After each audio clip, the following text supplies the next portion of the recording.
Hey loves, welcome back to my YouTube channel. And if you're new here, my name is Joanne, the head makeup artist of Joanne Beauty. It's been a minute, but your girl is back and I'm ready to bring you content back to back. So for today, I will be showing you the 10 genius makeup hack that will instantly upgrade your makeup game. So without wasting much of our time, let's dive into it. But before then, kindly click on the subscribe button, subscribe to my YouTube channel and turn on your notification bell so that you don't miss out on any video I upload on my channel. So the first on my list is priming smartly, not heavily. Instead of applying a thick layer of primer, just focus on the areas where you get oily or where your makeup tends to break apart. For example, like the T-zone area. This help your makeup last longer without making it feel heavy. So you don't have to prime all over your face or your client's face. Just focus on areas where you know that this makeup might break or it might shear apart, or these areas where oils tends to come out more.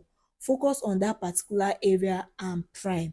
So those area can be your T-zone, will definitely be your T-zone area, especially the nose, side by side the nose. So those are the areas that you have to concentrate on, depending on the kind of skin your client or your model or your face has.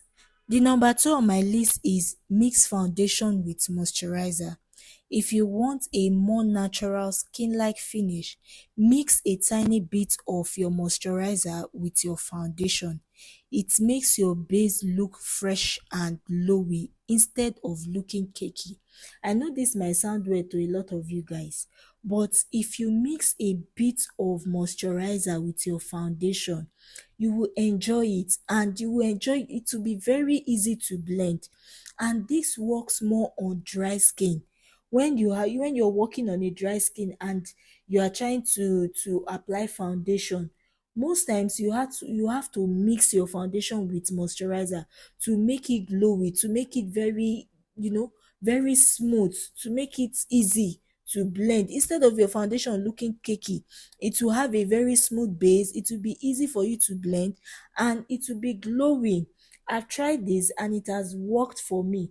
One of the videos that I tried it on Instagram, the video had a lot of views because this was like an eye opener to a lot of my audience.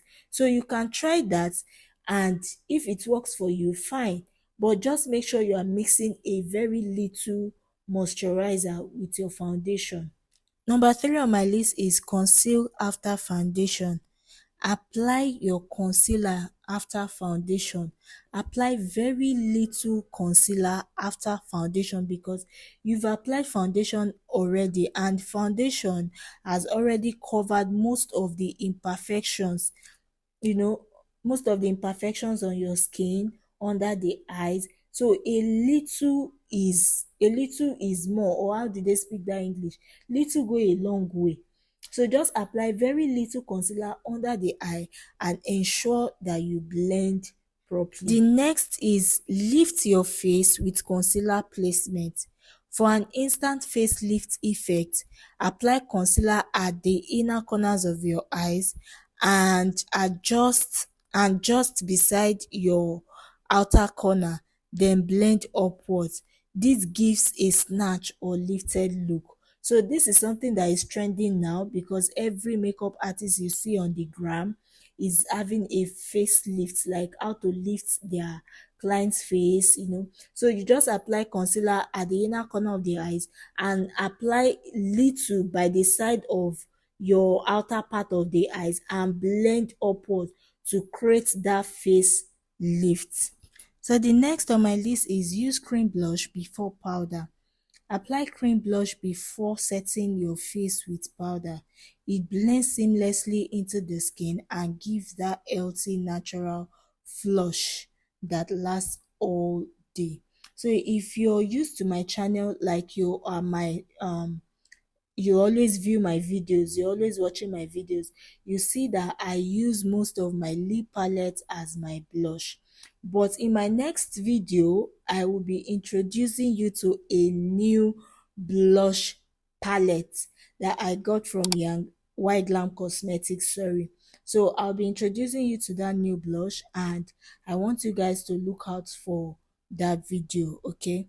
Next on my list is set with a puff, not a brush.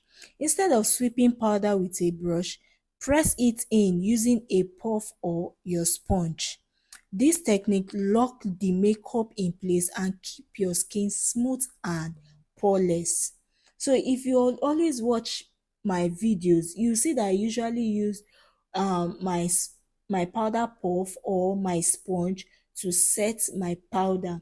I hardly use brushes. I only use brush after I have done my setting or after I've done my eyeshadow. Then I'll take off the eyeshadow fallout with a brush on top of the setting powder, like I'll sweep it out. So ensure you always set your powder, set under the eyes with a powder puff, or you set with your beauty sponge. So this will help to give a smooth and poreless skin. This is lipstick as a blush.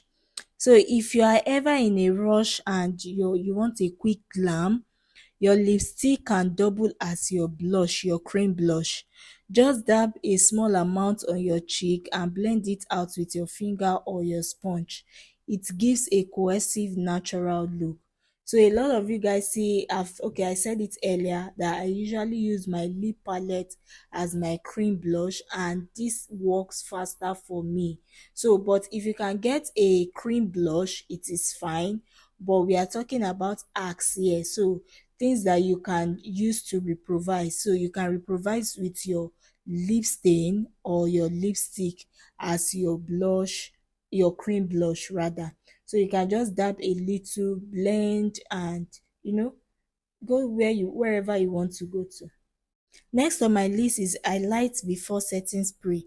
Apply your highlighter before your setting spray, not after.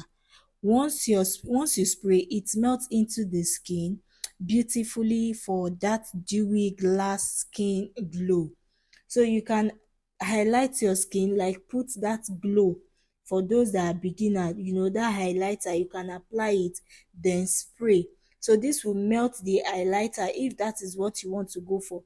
It will melt the highlighter into the skin and give that glowy effect. So I usually love doing this on my dark skin models or dark skin client, depending on the kind of look they are going for, or the kind of photo shoot they want to get, or depending on how the client wants their look, because some of them don't like too much highlighter. I've seen clients that will tell you, I don't want my highlighter, I don't even want at all.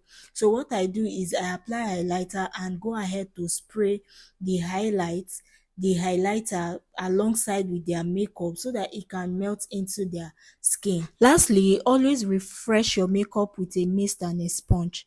Instead of layering more powder when your makeup looks dull, set your makeup with a setting spray, press it with the beauty sponge, and this will instantly revive your makeup. So if you find this video helpful, don't forget to hit the like button, subscribe to my YouTube channel, and comment helpful. Thank you for watching my video. See you in my next video. Bye.